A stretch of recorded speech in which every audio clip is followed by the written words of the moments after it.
Bonjour à tous. Donc, nous sommes l'équipe Network Visualization et je suis Aya Belarbi. Et moi, Badr El Sissène, son binôme.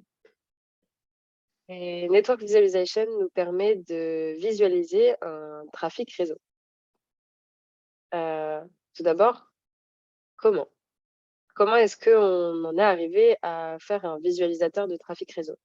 Donc, nous allons vous présenter les étapes de réflexion par 5 étapes. Tout d'abord, l'introduction générale qui sera un aperçu du projet et des enjeux avec la contribution de chacun pour ce visualisateur de trafic. Ensuite, le développement du visualisateur, donc le choix du langage de programmation, ainsi que le développement de l'interface. Nous allons après vous montrer les résultats souhaités, ainsi que les résultats obtenus et une brève conclusion de ce projet de programmation. Donc, en guise d'introduction générale, nous nous sommes posé plusieurs questions avant d'entamer le projet de programmation et de coder. Notamment, qu'est-ce qu'un trafic réseau? Qu'est-ce qu'un visualisateur de trafic réseau? Et qu'est-ce qu'un réseau? Donc, nous en avons conclu que et via l'expérience, donc nous avons épluché un peu Wireshark et regardé comment est-ce que Wireshark fonctionne et comment est-ce que le trafic de flux fonctionne et nous avons observé que, il y a des messages qui sont envoyés d'une machine A à une machine B et ces messages-là sont encapsulés par des protocoles. Donc notre visualisateur de trafic est en mesure de comprendre et de, visualiser les protocoles suivants: Ethernet, IPv4, TCP et HTTP. Je me suis occupée de cette, interface graphique et mon binôme. Et moi, je me suis occupé de la partie extraction des trames d'un fichier texte, c'est-à-dire récupérer les différentes trames d'un certain fichier afin de les décoder et d'appliquer les différentes méthodes comme celles qu'on voit sur le diapo, Ethernet, IPv4, TCP, HTTP, afin de pouvoir les afficher dans notre visualisateur que Aya a majoritairement fait. Les étapes de développement de notre visualisateur a d'abord commencé par la réflexion de quel langage de programmation allons-nous choisir. Donc nous avons choisi Python parce que c'est orienté objet et qu'il est facile d'utilisation, mais également qu'il est intuitif et pour des objets tels que le réseau et les protocoles, il nous semblait intéressant, voire pertinent d'utiliser un langage de programmation orienté objet. Ensuite, pour l'interface graphique, nous avons utilisé Tkinter, parce que c'est une bibliothèque qui comprend des fonctionnalités intéressantes et donc Tkinter nous a permis de développer cette interface, utilisateur. Et ainsi, nous avons dans notre répertoire différents fichiers permettant d'ouvrir l'application. Donc tout d'abord, le premier, celui qui nous permet de lancer l'application sur notre ordinateur, c'est visualisateur.py. Visualisateur.py nous permet de prendre un fichier d'un répertoire, donc un fichier texte qui contient plusieurs trames du type comme celle qu'on peut récupérer dans Wireshark. Visualisateur va nous permettre ensuite d'afficher ces dernières dans une nouvelle fenêtre d'une façon ordonnée, avec plusieurs informations, on verra plus tard. Nous avons également le fichier extraction.py. Donc, extraction.py contient les différentes fonctions contenant les méthodes de reconnaissance pour reconnaître, par exemple, les méthodes HTTP, IPv4, TCP, Ethernet, etc. Il contient également la manière dont on peut extraire la trame, enfin là où les trames d'un fichier, et de les arranger de telle sorte à ce que le visualisateur puisse les afficher correctement d'une manière ordonnée. Et après, ensuite, nous avons le fichier frameoutput.txt. Donc, frameoutput.txt contient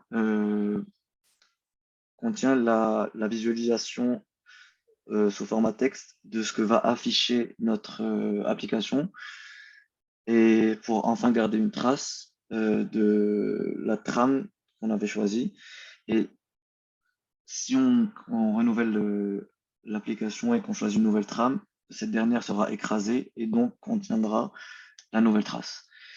Et enfin, nous avons les fichiers README How-To, donc README contenant un petit résumé de notre projet, du but à atteindre et un petit résumé de ce que contiennent les différents fichiers. Et How-To vous montre comment lancer l'application sur votre machine. Donc, concernant le résultat attendu, nous souhaitions un diagramme de flux qui contient différentes propriétés, l'adresse IP source et destination du message, qui sont reliées par des flèches, mais qui relient également le port source et destination s'il s'agit d'un protocole, si la couche la plus haute est un protocole TCP. Et nous souhaitions également des informations sur le protocole utilisé et les options encapsulées par la trame. Donc, pour cela, nous allons vous présenter les résultats obtenus. Donc, vous pouvez voir du coup, sur l'écran la page d'accueil, donc la première fenêtre qui vous permettra de recueillir le fichier. Donc, le fichier contenant les trames sous la forme de Wireshark. Donc, nous Ensuite, utilisons le fichier tramtest. donc Tramtest contient environ entre 3000 et 4000 trames. Donc, c'était pour tester l'efficacité de notre application. Et on peut voir qu'il affiche toutes les trames. Il y a en effet 3840 trames, ce qui prouve que notre programme est assez robuste pour pouvoir accueillir suffisamment un nombre assez grand de trames. Donc, à défaut d'avoir une liste de temps, nous avons une liste qui compte les trames dans la frame. Donc, par le numéro, nous pouvons comprendre le nombre de trames qui sont apparues dans un ordre croissant.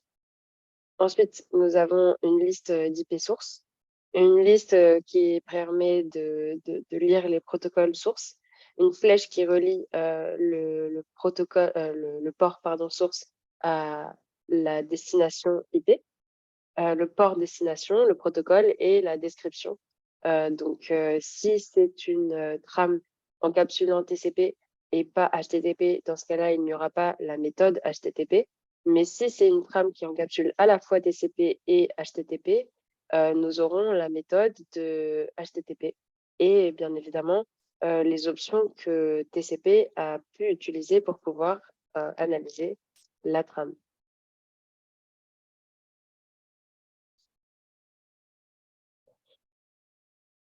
Donc, pour conclure, un des buts recherchés dans ce projet, c'était de bien entreprendre et analyser la partie pratique de cette UE. Donc, appliquer de façon pratique toutes les notions théoriques une partie des notions théoriques qu'on a pu voir durant ce semestre. Plusieurs points positifs ont été vus durant notre période de programmation. Donc, nous avons appris à bien programmer les applications en ce qui concerne l'affichage de certaines trames, en ce qui concerne le design, en ce qui concerne l'étude des boucles afin d'avoir une certaine régularité de l'affichage. Donc, en parlant de ça, on a rencontré plusieurs difficultés durant le projet. C'était en général des difficultés qui concernent la partie visualisateur, donc plus pour le design. Donc, c'était plus une partie assez compliquée car nous avons des problèmes en ce qui concerne l'alignement des cases, l'encapsulation de quelques données, donc des données qui s'affichaient pas, un petit problème de boucle, donc c'était plus en principe des problèmes de design. Et en ce qui concerne la partie extraction, on avait quelques problèmes en ce qui concerne la bonne extraction de la trame. Donc pour pouvoir bien analyser tous les espaces, les réduire, les supprimer, et afin de bien décoder ce qu'on obtenait du fichier texte en entrée pour pouvoir bien l'afficher. Et on a réussi à régler tout ça en principe grâce au print à chaque boucle, à chaque méthode. Et grâce à ça, on a pu obtenir une application assez optimale en ce qui concerne l'affichage des trams. Ouais. L'affichage, est pour l'instant temporaire, mais bien évidemment, dans des prochaines versions, nous pourrions, proposer une interface, qui puisse être, plus, user friendly et qui puisse, prendre en compte, les requêtes, des, utilisateurs. Nous vous remercions pour, votre attention et nous espérons que notre, solution vous a plu. Merci beaucoup.